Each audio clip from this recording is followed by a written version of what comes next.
विष्णु रचयिता से भी अधिक बड़ा उत्तरदायित्व लेंगे। इस संपूर्ण विश्व का संचालन करेंगे आप।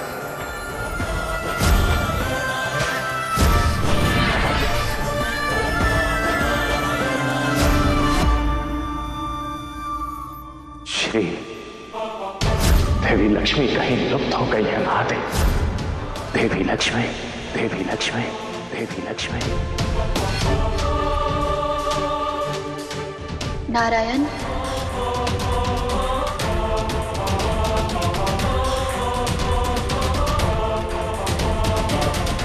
नारायण, नारायण, नारायण। महादेव,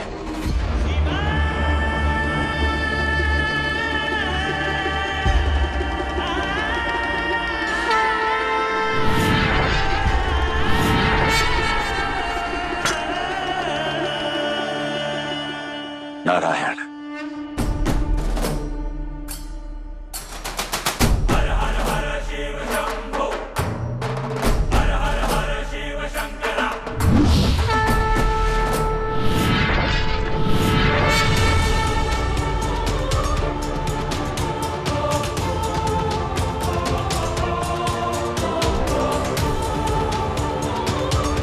देवी लक्ष्मी,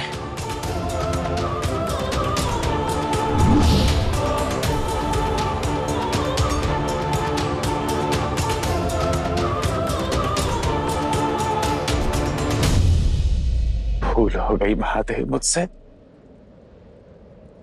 भूल हो गई।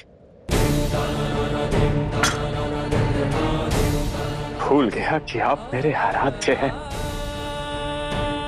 मेरे मित्र हैं। स्वयं को भूल गया, अपनी अर्धांगिनी को खो बैठा, देवी लक्ष्मी को।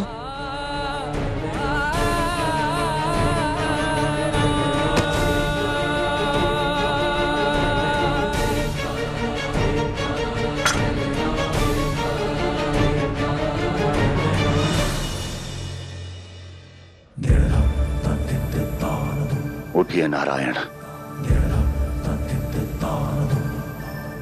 ये सब कुछ भूल जाने की, एक नए आरंभ की, स्वयं को पहचानने का समय है। आप संचालक हैं, ये स्मरण करने का समय है। चलिए मेरे साथ, देवी लक्ष्मी को खोजिए। श्रीहीन हुए संपूर्ण संसार और वैकुंठ को उनकी श्री लौटाने चलिए।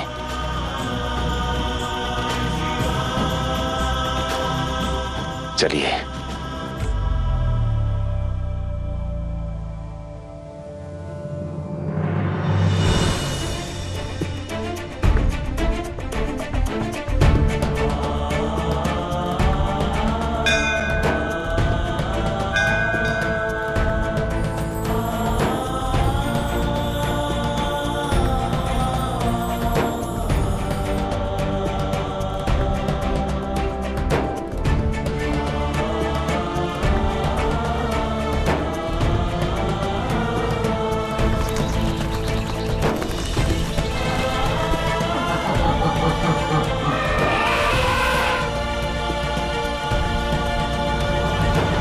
चलिए नारायण।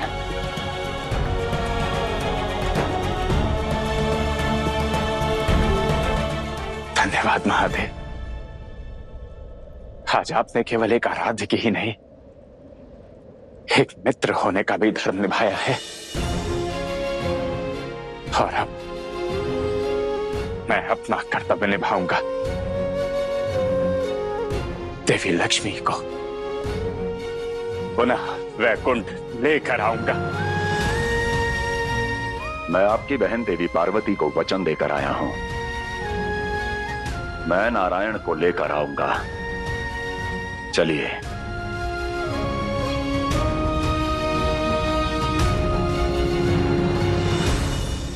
शांत रहे।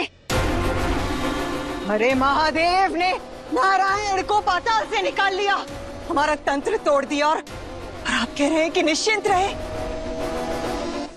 अवश्य, वो चाहे जो भी कर ले, लेकिन देवी लक्ष्मी तक नहीं पहुंच पाएंगे।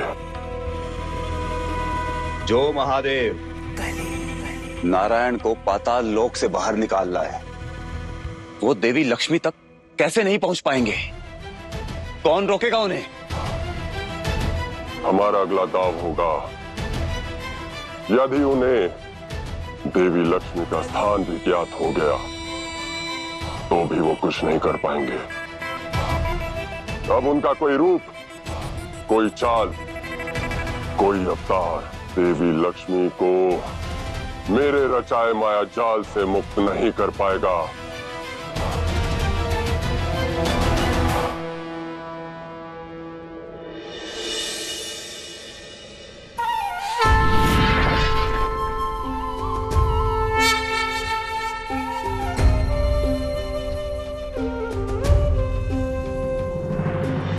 पुनः कर्म पथ पर देखकर बहुत प्रसन्नता हुई नारायण।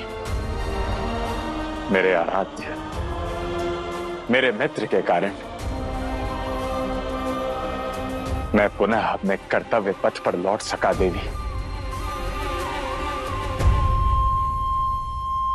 देवी लक्ष्मी की कोई सूचना मिली? मैंने अपनी दिव्य दृष्टि से उन्हें समस्त संसार के कोने कोने में खोजा, किंतु कहीं उनका आभास नहीं हुआ। वो इसलिए क्योंकि देवी लक्ष्मी धरती पर है ही नहीं।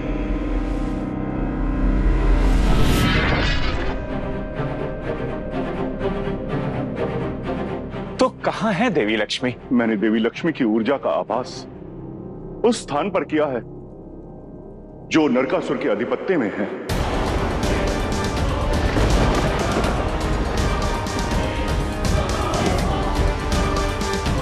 देवी लक्ष्मी नरकासुर के माया जाल में है? हाँ नारायण, यही नहीं, नरकासुर ने उस स्थान को अपनी नकारात्मकता से तमलोक में बदल दिया है।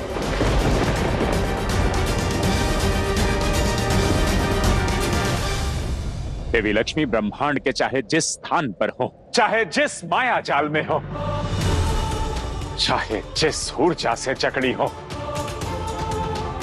मैं उन्हें पुनः पाकर ही रहूंगा। मैं उन्हें वैकुंठ लेकर ही आऊंगा। यह कार्य इतना सरल नहीं है नारायण, क्योंकि नरकासुर ने उस स्थान को किसी अदृश्य कवच से सुरक्षित कर दिया है। वहां जाना, उसे भेदना असंभव है नारायण।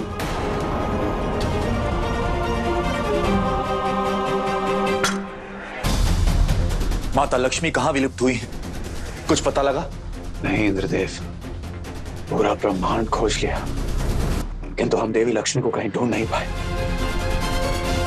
उचित समय आने पर मैं लौट आऊंगी, यही तो कहा था माता लक्ष्मी ने।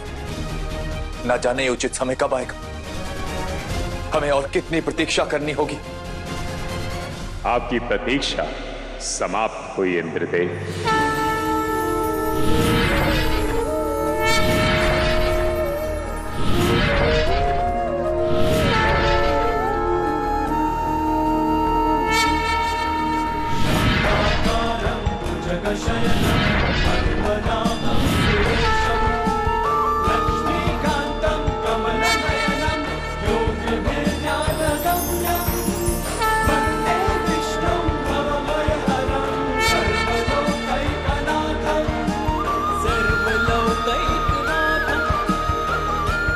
समय आ गया है कि ये श्रीहीन संसार पुनः अपने श्री को पाए, पुनः शक्तिशाली बन जाए।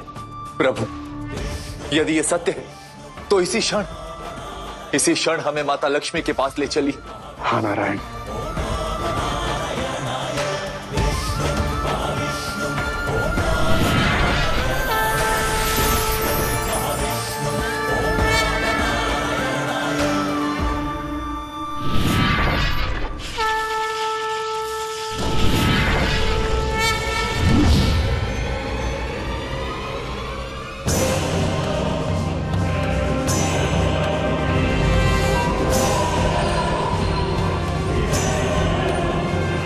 चलिए देवगण।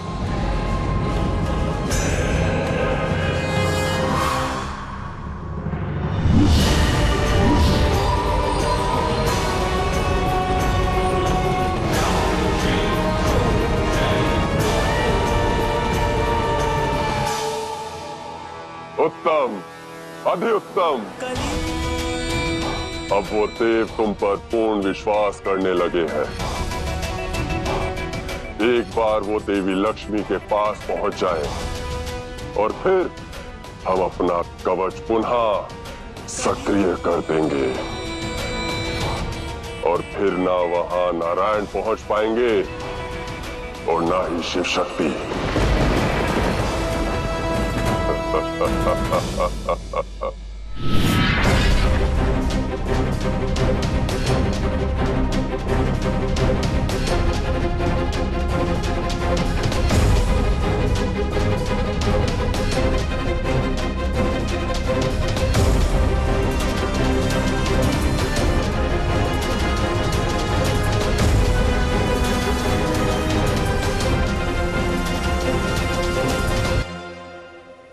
देवी लक्ष्मी,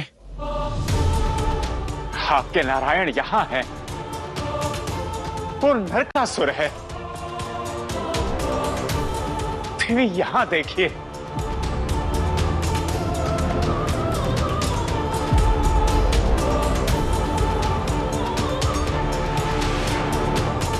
मैंने कहा था ना नारायण कि नरकासुर के पास कोई अभेद्य कवच है। तो मैं इस कवच को तोड़ दूंगा ब्रह्मदेव।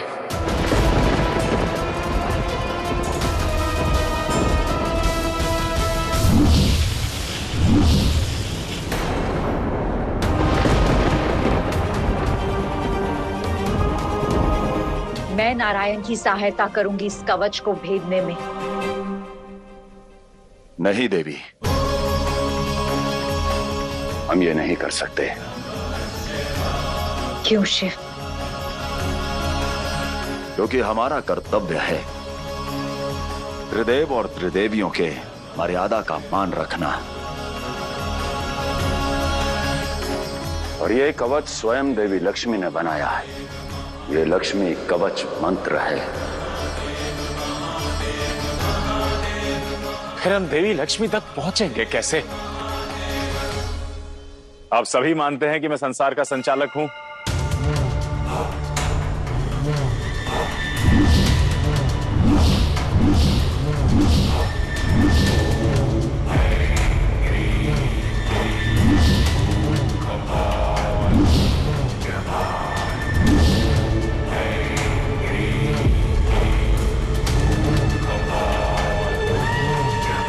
तो फिर आप सब ये भी मानते हैं कि क्षीर सागर पर मेरा अधिकार है।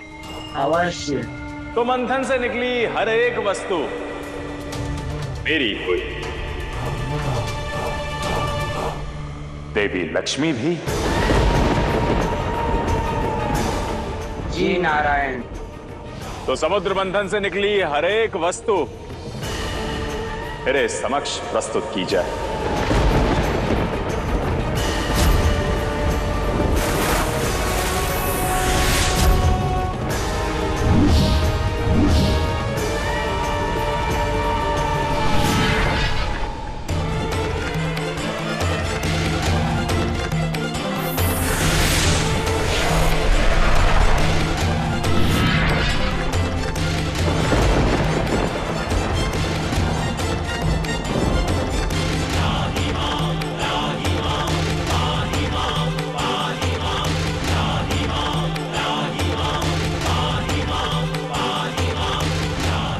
ये तो केवल आरंभ है।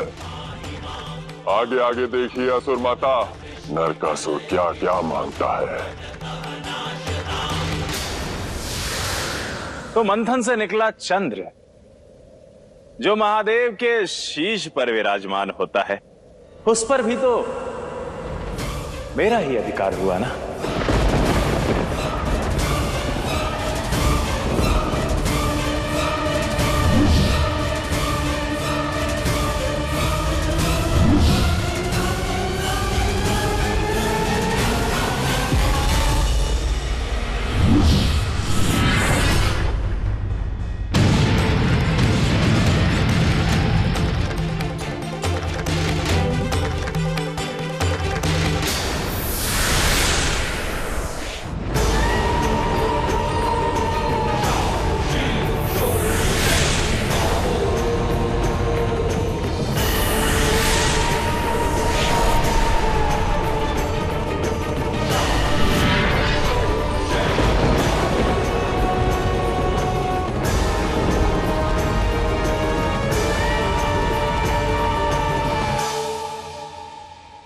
उसे रोकना होगा, क्योंकि जितना विश्वास देवताओं का इस पर बढ़ता जाएगा,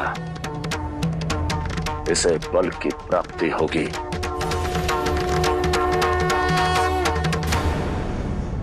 किंतु वो नरकासुर की योजना क्या है? वो चाहता क्या है? अमृत। अमृत। अमृत? बस अब हमारी इच्छा पूर्ण होने वाली है। शीघ्र ही नरकासुर सभी असुरों के लिए अमृतत्व का द्वार खोल देगा और असुरकुल देवताओं की भांति अमर हो जाएंगे। किंतु हम इस अनर्थ को रोकेंगे कैसे शिव? एक मार्ग है देवी, जिससे हम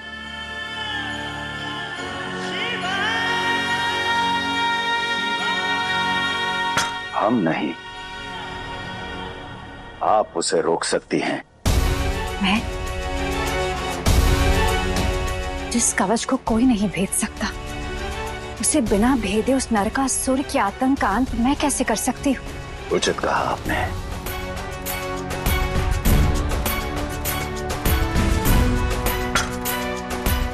इस कवच को कोई नहीं भेद सकता, परंतु एक सत्य यह भी है, ये एक माता को भी कोई नहीं रोक सकता। देवी इस जगत की जननी है, सोच कर देखिए। क्या आप वहां उपस्थित नहीं? तात्पर्य ये भूमि पुण्य की भूमि, स्त्री शक्ति से सुशोभित है। आप ही के एक रूप देवी कामाख्या की धरा है। वो देवी कामाख्या जो इस जगत की जननी भी हैं और इस संपूर्ण संसार का आधार भी। देवी कामाख्या को ना तो कोई शक्ति रोक सकती है और ना ही कोई कवच, और ना ही कोई कवच, और ना ही कोई कवच।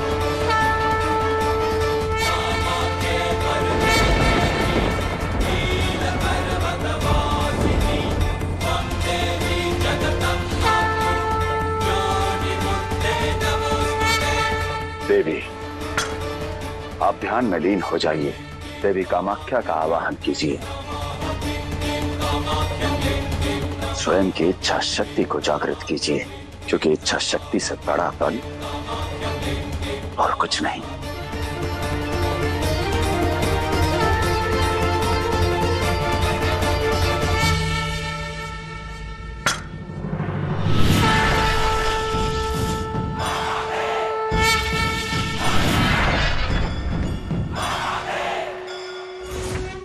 उस दुष्ट नरकासुर ने मेरे भाई नारायण को असीम कष्ट दिया है, हरि से श्री को छीना है। मैं उसे उसकी उद्दंडता का दंड अवश्य दूंगी, अवश्य दूंगी, अवश्य दूंगी।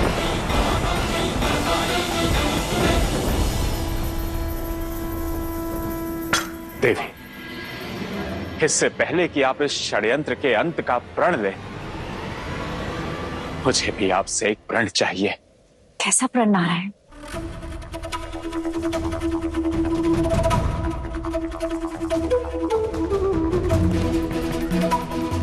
उचित है, मैं आपको वचन देती हूं। नहीं देवी, ऐसा मत कीजिए। ब्रह्मदेव, ये वचन उचित है और आवश्यक भी।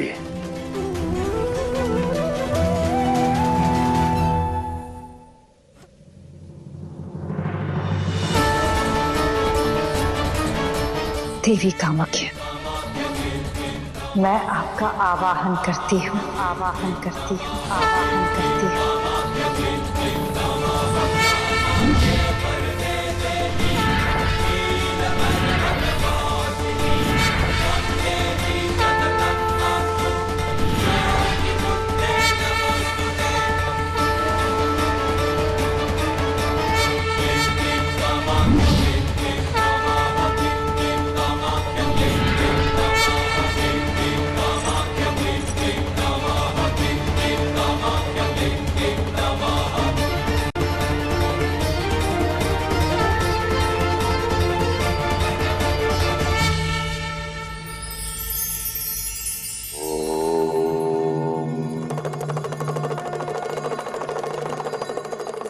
घर में जब जल दूषित हो जाए तब उसे बार बार छानना पड़ता है। ठीक उसी प्रकार जब मन छल और कपट के पाश में फंस जाए, साधना, संयम और सत्कर्म की छलनी से छानना पड़ता है और तभी आत्मा का पूर्ण प्रकाश सामने आता है और यही आपके मोक्ष का मार्ग बन जाता है।